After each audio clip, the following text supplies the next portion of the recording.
Hi అండి. Present ట్రెండింగ్‌లో ఉన్న ఈ మోడల్ నెక్‌ని ఈజీగా ఎలా డ్రా చేసుకోవాలో చూద్దాం.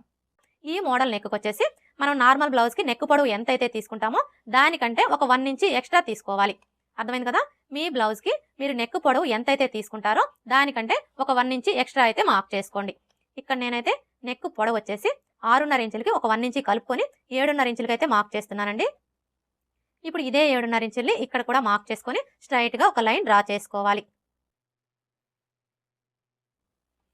ఇలా డ్రా చేసుకున్న తర్వాత ఇప్పుడు ఇక్కడ చూడండి, మనం నెక్ వెడల్పు వచ్చేసి 2.5 ఇంచులు అయితే తీసుకున్నాం కదా!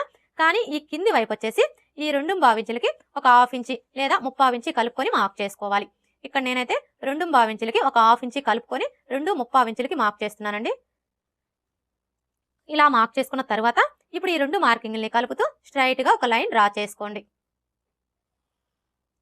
ఇలా డ్రా చేసుకున్న తర్వాత ఇప్పుడు ఫస్ట్ అయితే మనం ఇందులో నెక్ షేప్‌ని డ్రా చేసుకోవాలి.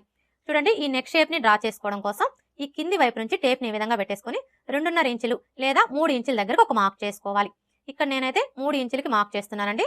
మీకు ఒకవేళ నెక్ కొంచెం డీప్‌గా కావాలి అనుకుంటే మీరు 2.5 ఇంచులకి మార్క్ చేసుకోండి. ఇలా మార్క్ చేసుకున్న తర్వాత ఇప్పుడు మనం మార్క్ చేసుకున్న ఈ మార్కింగ్‌ని కలుపుతూ ఇందులో నెక్ షేప్‌ని డ్రా చేసుకోవాలి. చూసారా? ఈ నెక్ షేప్‌ని డ్రా చేసుకునేటప్పుడు ఈ కర్వ్ స్కేల్‌ని ఈ విధంగా పెట్టేసుకొని డ్రా చేసుకోవాలి. ఇలా డ్రా చేసుకున్న తర్వాత ఇప్పుడు మరలా ఈ కింది వైపు నుంచి టేప్‌ని ఈ విధంగా పెట్టేసుకొని 1.5 ఇంచుల దగ్గరకు ఒక మార్క్ చేసుకోవాలి. ఇలా మార్క్ చేసుకున్న తర్వాత ఇప్పుడు ఈ మార్కింగ్ దగ్గర నుంచి టేప్‌ని ఈ విధంగా పెట్టేసుకొని 1.5 ఇంచుల దగ్గరకు ఒక మార్క్ చేసుకోవాలి. ఒకవేళ మీకు నెక్ కొంచెం బ్రాడ్‌గా కావాలి అనుకుంటే మీరు 1.5 ఇంచులు కూడా మార్క్ చేసుకోవచ్చు.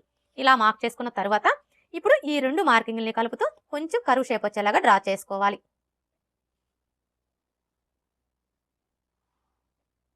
ఇలా డ్రా చేసుకున్న తర్వాత ఇప్పుడు మరలా ఇక్కడ నుంచి ఈ మార్కింగ్ దగ్గరికి స్కేల్‌ని ఈ విధంగా పెట్టేసుకొని కర్వ్ షేప్ వచ్చేలాగా డ్రా చేసుకోవాలి. చూడండి, మీరు ఈ లైన్ అనేది ఈ విధంగా కర్వ్ షేప్ వచ్చేలా అయినా డ్రా చేసుకోవచ్చు. లేదంటే ఇలా స్ట్రెయిట్‌గా అయినా డ్రా చేసుకోవచ్చు. అది మీ చాయిస్ అండి. అంటే మీకు నెక్ కొంచెం బ్రాడ్‌గా కావాలి అనుకుంటే మీరు ఈ లైన్ అనేది స్ట్రెయిట్‌గా డ్రా చేసుకోండి. అంత బ్రాడ్ వద్దు అనుకుంటే ఇప్పుడు నేను చూపించిన విధంగా ఈ విధంగా కర్వ్ షేప్ వచ్చేలాగా డ్రా చేసుకోండి. ఓకే ఫ్రెండ్స్, వీడియో నచ్చితే లైక్ చేయండి, షేర్ చేయండి, అలాగే సబ్స్క్రైబ్ చేసుకోవడం మర్చిపోకండి. Thanks for watching.